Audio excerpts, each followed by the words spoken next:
예수님 나의 죄 위하여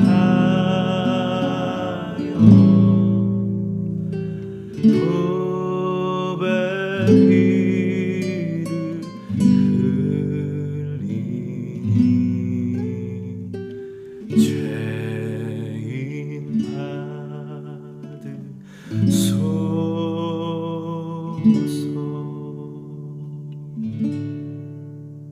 우리 고난주간 특별 새벽기도의 5번째 날 우리에게 주시는 하나님의 말씀입니다.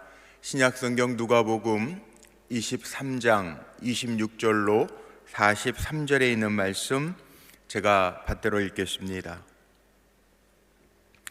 그들이 예수를 끌고 갈 때에 시몬이라는 구레네 사람이 시골에서 오는 것을 붙들어 그에게 십자가를 지워 예수를 따르게 하더라. 또 백성과 및 그를 위하여 가슴을 치며 슬피 우는 여자의 큰 무리가 따라오는지라. 예수께서 돌이켜 그들을 향하여 이르시되 예루살렘의 딸들아 나를 위하여 울지 말고 너희와 너희 자녀를 위하여 울라. 보라, 날이 이르면 사람이 말하기를 잉태하지 못하는 이와 해산하지 못한 배와 먹이지 못한 젖이 복이 있다 하리라. 그때 사람이 산들을 대하여 우리 위에 무너지라 하며 작은 산들을 대하여 우리를 덮으라 하리라. 푸른 나무에도 이같이 하거든 마른 나무에는 어떻게 되리요 하시니라. 또 다른 두 행악자도 사형을 받게 되어 예수와 함께 끌려가니라. 해골이라 하는 곳에 이르러 거기서 예수를 십자가에 못 박고 두 행악자도 그렇게 하니 하나는 우편에 하나는 좌편에 있더라. 이에 예수께서 이르시되 아버지 저들을 사하여 주옵소서 자기들이 하는 것을 알지 못함이니이다 하시더라. 그들이 그의 옷을 나눠 제비 뽑을새 백성은 서서 구경하는데 관리들은 비웃어 이르되 저가 남을 구원하였으니 만일 하나님이 택하신 자 그리스도이면 자신도 구원할지어다 하고 군인들도 희롱하면서 나와 신포도주를 주며 이르되 내가 만일 유대인의 왕이면 내가 너를 구원하라 하더라. 그의 위에 이는 유대인의 왕이라 쓴 패가 있더라. 달린 행악자 중 하나는 비방하여 이르되 내가 그리스도가 아니냐 너와 우리를 구원하라 하되 하나는 그 사람을 꾸짖어 이르되 내가 동일한 정죄를 받고서도 하나님을 두려워하지 아니하느냐. 우리는 우리가 행한 일에 상당한 보응을 받는 것이니 이에 당연하거니와 이 사람이 행한 것은 옳지 않은 것이 없느니라 하고 이르되 예수여 당신의 나라에 임하실 때에 나를 기억하소서 하니 예수께서 이르시되 내가 진실로 내게 이르노니 오늘 내가 나와 함께 낙원에 있으리라 하시니라. 아멘. 우리 5번째 날 4월 10일 금요일 성금요일 새벽에 말씀으로 이 한날을 시작하는 우리 사랑하는 성도님들 주님의 은혜가 함께 하시기를 주님의 이름으로 축복합니다. 오늘은 예수의 길 고난, 특별히 이 고난이라고 하는 것을 주님의 십자가에 동참하는 것 이렇게 풀어서 오늘 말씀을 나누려고 합니다. 쉽게 결론부터 이야기하면 예수의 길이란 바로 십자가의 길입니다. 우리가 먼저 주님의 십자가를 묵상하는데 특별히 오늘 성금요일이기 때문에 더더욱 주님의 십자가 우리의 마음속에 깊이 새기면서 나를 위하여 고난당하신 주님을 바라볼 수 있는 이 한날이 되어야 할 줄로 믿습니다. 그런데 주님께서 과연 십자가를 지실 만한 죄를 가지셨는가? 예수님은 가장 선하신 분이죠. 예수님 어떤 분입니까? 하나님의 아들입니다. 하나님의 아들로 이 땅에 오셔서 겸손하게 우리를 위하여 우리의 죄값을 대신 치루어 주신 희생 많으신 분입니다. 그런데 가장 악독한 죄인들에게 내려지는 형벌, 십자가의 형벌을 주님이 받으셨습니다. 역사상 이해할 수 없는 일들을 우리가 이야기한다면 예수님이 지신 이 십자가야말로 정말로 이해할 수 없는 일 가운데 하나일 것입니다. 왜? 죄 없으신 주님이 십자가를 지신 사건이기 때문에 그렇습니다. 그 당시에는 십자가를 지는 큰 죄인에게는 재판장이 십자가 처형을 내리면 그 자기가 달려 죽을 십자가를 지기 전에 수없이 많은 채찍질, 가시면류관, 그리고 사람들의 조롱과 사람들의 비방 속에서 자기가 달려 죽을 곳까지 십자가를 짊어매고 갑니다. 예수님도 십자가를 지시기 전에 우리 패션 오브 크라이스트 같은 영화를 보면 예수님이 얼마나 많은 고난과 채찍에 시달리셨는지 그 모습을 우리는 기억하고 있습니다. 또 로마의 병정들이 때리는 그 채찍은 동물의 뼈가루를 묻혀서 그 채찍에 맞을 때마다 살 가죽이 뜯겨져 나갑니다. 예수님이 십자가에 달리실 때 그 못은 우리가 이렇게 집에서 사용하는 가정에서 사용하는 못과는 사뭇 다릅니다. 얼마 전에 후배 목사님을 만났는데 어느 교회에는 고난주간을 맞이해서 특별히 요즘에 이렇게 교회에서 모여서 예배할 수 없으니까 교회 본당에다가 큰 십자가, 주물로 제작한 큰 십자가, 그것을 제작해서 성도들에게 교회에 오셔서 그 십자가를 가져갔다가 성금요일 날 우리가 모여서 예배드리지 못하지만 자기의 죄의 기록들을 적어서 그 십자가에 끼워서 본당에 있는 십자가 밑에다가 가져다 놓으라고 하는 과제를 주었다라고 하는 이야기를 들은 적이 있습니다. 예수님이 매를 맞고 가시면류관을 쓰시고 뼈가루가 묻어있는 채찍에, 동물의 뼈가루가 묻어있는 채찍에 마저 살이 찢기시면서 그 십자가를 지시고 골고다 언덕길을 올라가고 계십니다. 사람들이 보는 앞에서 십자가를 메고 가게 하는 데에는 두 가지 이유가 있다고 하는데, 첫 번째는 될 수 있는 대로 많은 사람들이 그것을 보고 전시적인 효과를 누리는 거죠. 아, 큰 죄를 지면 저렇게 형벌을 받는구나.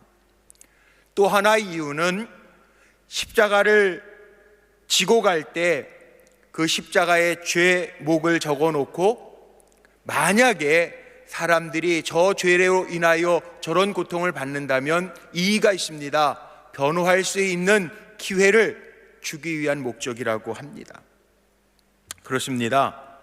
우리는 역으로 주님이 지시고 올라가시는 그 골고다 언덕을 올라가시는 모습을 보면서 우리가 두 가지 십자가를 통한 교훈을 볼 수 있어야 될 터인데, 그 십자가를, 주님이 지고 가시는 십자가를 보면서 나를 위하여 지신 십자가, 내 죄 때문에 지신 십자가를 보아야 되고, 그 십자가에 붙어있는 죄패 적힌 그 판을 보면서 유대인의 왕, 믿음을 가지고 사는 우리에게 있어서 주님이 진정 왕이시라고 하는 것을 우리는 고백해야 됩니다. 일찍이 이사야 선지자가 예수님의 당하시는 고난을 이렇게 설명했습니다. 이사야서 53장 4절로 6절 말씀에 보니까 이런 말씀이 있습니다. 그는 실로 우리의 질고를 지고 우리의 슬픔을 당하였거늘 우리는 생각하기를 그는 징벌을 받아서 하나님에게 맞으며 고난을 당한다 하였노라. 그가 찔림은 우리의 허물을 인함이요 그가 상함은 우리의 죄악을 인함이라. 그가 징계를 받음으로 우리가 평화를 누리고 그가 채찍에 맞음으로 우리가 나음을 입었도다. 우리는 다 양 같아서 그릇 행하며 각기 제 길로 갔거늘 여호와께서는 우리 무리의 죄악을 그에게 담당시키셨도다. 예수님은 나를 위하여 십자가를 지셨고 예수님은 나 때문에 십자가에 달려 죽으셨습니다. 자, 예수님이 이 십자가에서 보여주신 것, 우리가 예수님이 걸으신 그 길, 십자가의 길, 그 고난이라고 하는 것, 십자가에 동참하는 거라고 오늘 제가 제목을 삼았는데, 그 십자가에서 주님을 따를 수 있는 길이 뭘까? 오늘 주님은 우리에게서 십자가를 지고 가시면서 보여주신 것이 있습니다. 첫 번째는 눈물의 기도입니다. 주님이 이렇게 말씀하셨죠. 나를 위하여 울지 말고 너희와 너희 자녀를 위하여 울라. 물론 박해의 때가 다가와서 예루살렘에 있는 청년들이 당할 고난을 주님은 미리 아셨기 때문에 그렇게 말씀하셨을 수도 있습니다. 어떻게 보면 이 복음 중에 복음인 것 같아요. 나를 위하여 울지 말고 지금 너희 자녀들을 위하여 울라. 놓쳐서는 안 될 복음 중에 복음. 내가 가진 믿음으로 끝나지 말고 우리 후손들 이 눈물의 기도를 통해서 하나님의 사람을 만들라라고 하는 교훈이 담겨져 있는 복음 중에 복음일 수도 있어요. 요즘 되어지는 일들을 한번 보십시오. 정말 요즘 영적으로 얼마나 타락하기 쉬운 시대인가를 우리는 알 수 있습니다. 여기저기 마귀들이 우는 사자와 같이 노리는 그런 영혼들이 얼마나 많은지 모릅니다. 얼마 전에 큰 뉴스거리가 됐던 디지털 시대의 N번방이라고 하는 음란물에 대한 이야기들 들으신 적이 있을 겁니다. 깜짝 놀랄 만한 것은 수십만이나 되는 이들이 여기에 연관되어져 있다는 겁니다. 유흥업소들이 이 어려운 시기에도 흥황하고 있다라고 하는 소문을 뉴스를 통하여 듣습니다. 젊은이들이 나는 병에 걸리지 않을 것처럼 착각하면서 살아가는 이들도 있습니다. 하나님과 단절된 삶을 살아가면서도 전혀 죄책감을 느끼지 못하는 이들도 있습니다. 그들을 위하여 눈물을 흘리라는 거죠. 부르짖어 기도하는 자들에게 시편 121편 5절로 8절 말씀에 보면 이런 말씀이 있습니다. 여호와는 너를 지키시는 이시라. 여호와께서 내 오른쪽에서 내 그늘이 되시나니 낮의 해가 너를 상하지 아니하며 밤의 달도 너를 해치지 아니하리로다. 여호와께서 너를 지켜 모든 환난을 면하게 하시며 또 내 영혼을 지키시리로다. 여호와께서 너의 출입을 지금부터 영원까지 지키시리로다. 이 말씀대로 너와 네 자녀를 위하여 울라. 우리가 울며 기도할 때 주님의 품 안에서 보호하시는 은혜가 임할 줄로 믿습니다. 십자가에서 말씀하신 것처럼, 십자가를 지시면서 우리에게 부탁하신 것처럼 고난의 때에 우리 자녀를 위하여 울 수 있는 우리 부모님들이 되기를 주의 이름으로 축복합니다. 둘째는 용서에 대한 말씀입니다. 34절 말씀에 보니까 예수님이 이렇게 십자가를 지고 고백하셨습니다. 아버지여, 저들을 사하여 주옵소서. 자기들이 하는 것을 알지 못함이니이다 하시더라. 예수님의 죽으심은요, 우리의 죄를 사하시기 위하여 십자가를 지시고 십자가에서 죽기까지 우리를 사랑하셨죠. 예수님의 죽는 목적도 분명했고요, 예수님의 기도의 목적도 분명합니다. 예수님은 십자가상에서 인류의 죄를 위하여 죽으셨기 때문에 아버지여 저들의 죄를 사하여 달라고 기도하십니다. 예수님의 십자가 지고 가시는 모습, 그때를 한번 상상해 보십시오. 오늘 본문 말씀에 보니까 그렇게 표현되어 있죠. 많은 사람들은 구경을 합니다. 그런데 관원들은 비웃습니다. 군인들은 예수님을 희롱합니다. 또 예수님 십자가 좌편 우편 한 강도는 오히려 예수님을 비방하면서 조롱합니다. 로마의 군사들은 예수님이 걸치셨던 옷을 더 많이 차지하려고 제비를 뽑습니다. 그런 상황 속에서 예수님이 아버지여 저들의 죄를 사하여 주옵소서, 저들이 하는 일을 알지 못함이니이다, 그렇게 기도하고 계세요. 정말 그들이 예수님께서 하나님의 아들이심을 알았더라면 저렇게 쓸 수 있었을까요? 죄로 인하여 지옥에 떨어지는 것이 얼마나 고통스러운 것임을 알았더라면 그럴 수 있었을까요? 그러나 중요한 것이 있습니다. 죄를 알지 못하고 죄를 짓더라도 그것은 죄입니다. 우리도 살아가면서 알게 또는 모르게 짓는 죄가 얼마나 많이 있습니까? 모르고 짓는 죄들도 우리가 몰라서 그렇지요, 정말 많이 있어요. 그것도 죄입니다. 그런데 이미 참 우리에게 은혜인 것은 주님이 십자가에서 이미 우리의 그 모든 죄를, 알게 짓는 죄, 모르고 짓는 죄까지 다 아버지께 고하시면서 사하여 달라고 기도하셨던 것. 그래서 우리는 누구든지 주님 앞에 회개하면, 돌이키면 우리도 용서함을 받을 수 있다는 것, 이것이 큰 은혜죠.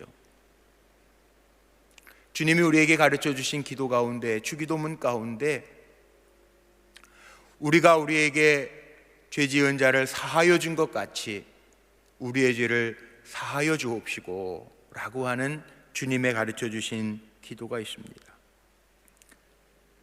주님이 우리에게 십자가에서 보여주신 것, 십자가는 바로 용서의 힘입니다. 또 세 번째, 주님의 십자가를 통해서 우리에게 보여주신 것이 있습니다. 낙원이 허락되어졌다는 것, 회개한 자에게 주어지는 상급입니다. 오늘 본문 43절 말씀해 보니까 내가 진실로 내게 이르노니 오늘 내가 나와 함께 낙원에 있으리라 하시니라.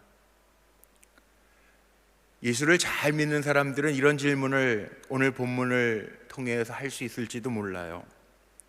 도무지 선한 일이라고는 한 적이 없는 이 강도, 흉악한 죄를 저질렀기에 십자가에서 죽음을 맞이할 수밖에 없는 흉악한 죄인인데, 그가 살면서 예수 믿으면서 선한 일을 행한 것도 아니요, 오늘날처럼 성례전, 성만찬이나 세례를 받거나 한 것도 아닐 것입니다. 착한 일은커녕 악한 일 때문에 십자가에서 지금 죽음의 순간을 맞이하고 있습니다. 그런데 주님의 그 십자가 위에서 드리는 용서의 기도는요, 이 강도가 가장 먼저 들었을 거예요. 한편의 강도는 예수님을 조롱하고 비웃습니다.